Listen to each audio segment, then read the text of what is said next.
All right, let's take a quick look at our world today to get a sense of the big questions everyone's grappling with. And we're going to do it by looking through the lens of the current affairs site, DINGHY. It's a really fascinating way to see the ideas shaping our present and, our future. So, what's the one big question that really ties all of these different stories together? Well, it's this. Are the things we've always taken for granted about our history, about who holds the power, and about what's coming next, are they all suddenly up for grabs? So, let's kick things off by looking at history. Because the past isn't just something that's done and dusted, right? It's actually being fought over, right now, in the present. And a perfect example of this is a really interesting political puzzle coming out of Bangladesh. Okay, so check this out. It's a real head-scratcher. On one side, you've got the Awami League. This is the party that literally led the country's independence movement. But then on the other side, you've got the BNP, a party that just doesn't have that same deep historical root, but is still massively, hugely popular. So what does that tell you? It kind of makes you wonder, maybe for a lot of voters, that historical legacy just isn't as important as what's happening today. Or maybe they just want to change. It really forces you to ask, what part of a country's story actually matters most to its people? And speaking of a nation's story, just look at South Korea. This is a completely different kind of journey. Their identity wasn't just handed to them, it was forged in fire. Think about it. From a devastating war, through 30 long years of dictatorship, all the way to becoming this global economic powerhouse. It's just an incredible reminder that a national identity is often built by overcoming the absolute impossible. It happened so fast, so dramatically, that they actually called it the miracle on the Han River. Okay, so all this talk about history and how we're reevaluating it, it flows right into our next big topic, power. We're going to look at how the whole idea of power and influence is changing around the world today. Who has it, what it even looks like anymore, and what it's for. Just take Saudi Arabia, for example. For as long as most of us can remember, it's been seen as this deeply conservative place, right? But now, wow. Under their Vision 2030 plan, things are changing at a dizzying speed. We're talking cinemas opening up again, women finally being able to drive, and these massive, modern resorts being built. And this leads to a massive question, a really crucial one.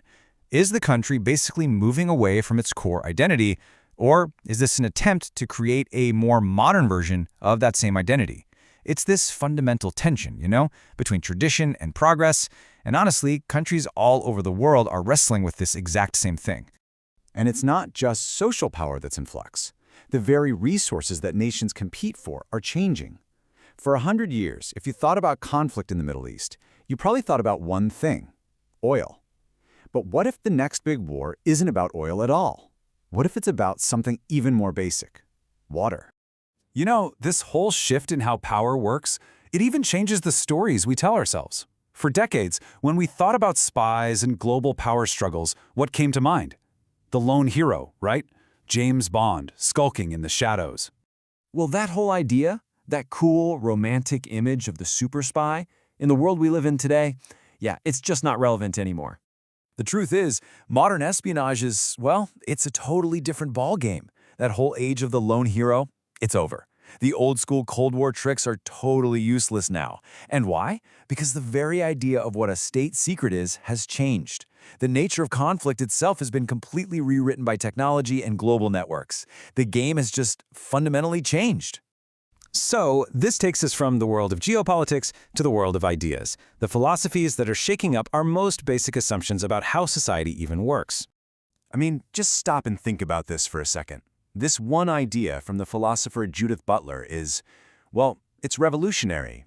She basically says that the roles we assign to men and women, they aren't set in stone by nature. They're constructed by society. That single thought is completely reshaping conversations about gender, identity, everything all over the planet. And it's not just big social structures that are being re-examined. Technology is now making us ask some really personal, almost philosophical questions. Like, what does it actually mean to be creative? What makes us human? Because, let's be honest, AI isn't just for spreadsheets anymore. It's actually stepping into the world of the poets. It's writing poetry that can actually make you feel something. And it's not just words. It's painting pictures, creating these stunning pieces of visual art. It could generate an image in seconds that would take a human artist days or even weeks. And maybe the craziest part of all, it's writing stories. crafting entire narratives, writing scripts, all by itself. It's a fundamental challenge to the very notion of who gets to be an author. So you have to ask, right? It forces us to face this really tough question.